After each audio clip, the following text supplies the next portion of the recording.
something right now. Something real. I want you to share this with me, brothers and sisters. Sing with me.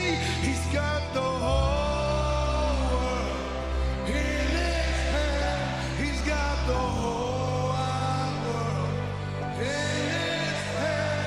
He's got the whole world in his hand. He's got the whole world in his hand.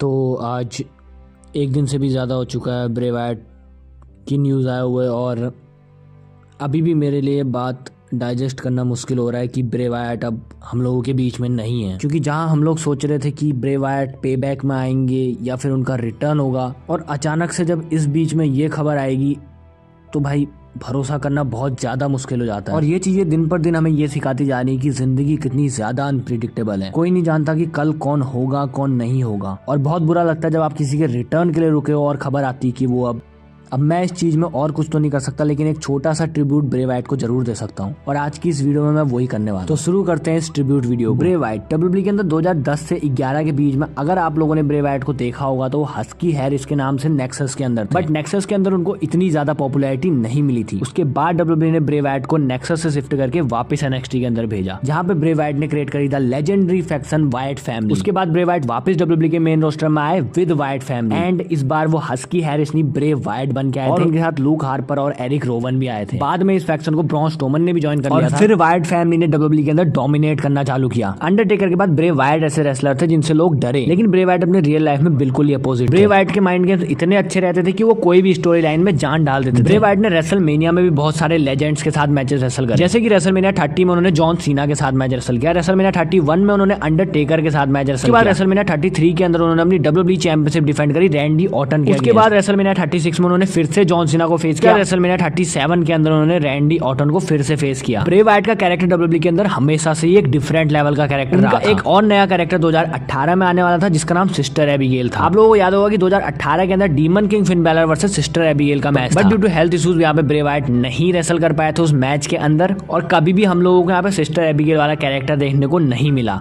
लेकिन ये बात तो मुझे नहीं पता कि sister Abigail वाला character कितना अच्छा होता, लेकिन फील्ड जैसा कैरेक्टर शायद ही डब्ल्यूडब्ल्यूई के अंदर आएगा कभी। और 2019 वो साल था जब ब्रे वायट का हम लोगों को फील्ड वाला कैरेक्टर देखने को मिला था। और समर स्लैम के अंदर यहाँ पे फिन बैलर और फील्ड का मैच भी, और वहीं से सब लोगों को अंदाजा लग गया था कि भाई फील्ड कैरेक्टर कितना ज्यादा खतरनाक और डरावना है। और जितने ज्यादा स्ट्रॉन्ग और डरावने ब्रे वायट हम लोगों को डब्ल्यूडब्ल्यूई के अंदर दिखते थे, असली जिंदगी में वो उसके उल्टे थे। और जब लूक हार्पर इस दुनिया को छोड़ के चले गए थे तो ब्रे वायट टूट से गए थे, क्योंकि लूक हार्पर उनके बहुत ही ज्यादा क्लोज। ब्रे वायट ने डब्ल्यूडब्ल्यूई के अंदर बहुत सारी चैंपियनशिप भी जीती, जहां पे ब्रे वायट 3 बार वर्ल्ड चैंपियन बने, जिसमें से कि एक बार वो डब्ल्यूडब्ल्यूई चैंपियनशिप जीते थे एलिमिनेशन चैम्बर 2017 के अंदर, 2 बार यूनिवर्सल चैंपियनशिप जीते जिसमें से कि एक वो जीते थे क्राउन जूल 2019 के अंदर, और दूसरी यूनिवर्सल चैंपियनशिप वो समर स्लैम 2020 के अंदर जीते थे। और वो एक बार रॉ टैग टीम चैंपियनशिप भी जीते विद मैट हार्डी, और एक बार स्मैकडाउन टैग टीम चैंपियनशिप भी जीते विद रैंडी ऑर्टन। और ब्रे वायट में एक अलग सी बात थी, वो कोई भी फ्यूड में भाई इतने अच्छे प्रोमोस कट करते थे, इतनी अच्छी स्टोरी लाइन उसको बना देते थे, जो इंसान उस स्टोरी लाइन में इंटरेस्टेड ना भी हो वो भी इंटरेस्टेड हो जाता था। ब्रे वायट अपने माइंड गेम्स के लिए हमेशा जाने जाते थे। बहुत से ऐसे रेसलर होते हैं जो कि अपनी रेसलिंग के लिए फेमस होते हैं, लेकिन बहुत ही ऐसे कम रेसलर होते हैं जो कि अपने माइंड गेम्स के चक्कर से फेमस होते हैं, क्योंकि अल्टीमेटली सारा गेम तो दिमाग का ही है। बहुत ही सारे अच्छे मोमेंट्स ब्रे वायट ने हम लोगों को डब्ल्यूडब्ल्यूई के अंदर दिए। मैं बहुत सारे मिस भी कर रहा हूँ, और एक बात मैं तुम लोगों से और कहना चाहूंगा कि ना तो यहाँ पे कोई ब्रे वायट जैसा था और ना तो कोई आप पाएगा। ब्रे वायट वाज वन एंड ओनली। लेकिन इस मॉडर्न टेक्नोलॉजीज के टाइम पे किसी रेसलर ने अगर हमें डराया है तो वो ब्रे वायट। ब्रे वायट का ऐसा भी नहीं था कि उन्हें कोई पसंद नहीं करता था, भाई अंडरटेकर भी उन्हें पसंद करते थे, जॉन सीना भी उन्हें पसंद करते थे। इस चीज को लेके हम लोग इतना दुखी हैं। सोचो भाई, जो उनके करीबी, उनकी फैमिली, उन पे क्या बीत रही होगी इस टाइम। मैं तो यही कहना चाहूंगा कि भाई भगवान उनके परिवार को हिम्मत दे। उनके जो क्लोज वंस हैं जैसे कि ब्रॉन स्ट्रोमन, एरिक रोवन और भी बहुत सारे लोग होंगे, उनको भी हिम्मत दे। और मैं तुम लोगों से भी एक बात कहना चाहूंगा कि भाई तुम्हारे जो भी करीबी हैं, तुम्हारे जो भी दोस्त हैं, उनके साथ अपने जिंदगी के पल एंजॉय करना चालू कर दो, क्योंकि किसी को नहीं पता है कब वो पल यादों में बदल जाए। जैसे कि मैंने पहले भी कहा कि भाई ये जिंदगी बहुत ज्यादा अनप्रेडिक्टेबल है, जितना हो सकता है जिंदगी में खुश रहने की कोशिश करें। और ब्रे वायट हमारे दिल, हमारी मेमोरी में हमेशा रहेंगे। वी विल ऑलवेज रिमेंबर ब्रे वायट। उन्होंने जितना भी हमें एंटरटेन किया, हमें डराने से लेकर हमें अपना फैन बनाने तक, मैं यही कहना चाहूंगा, थैंक यू ब्रे वायट। भगवान उनकी आत्मा को शांति दे, और साथ ही में भगवान यहाँ पे legend hall of famer Terry Funk की आत्मा को भी शांति दे। एंड एट द एंड मैं यही कहना चाहूंगा,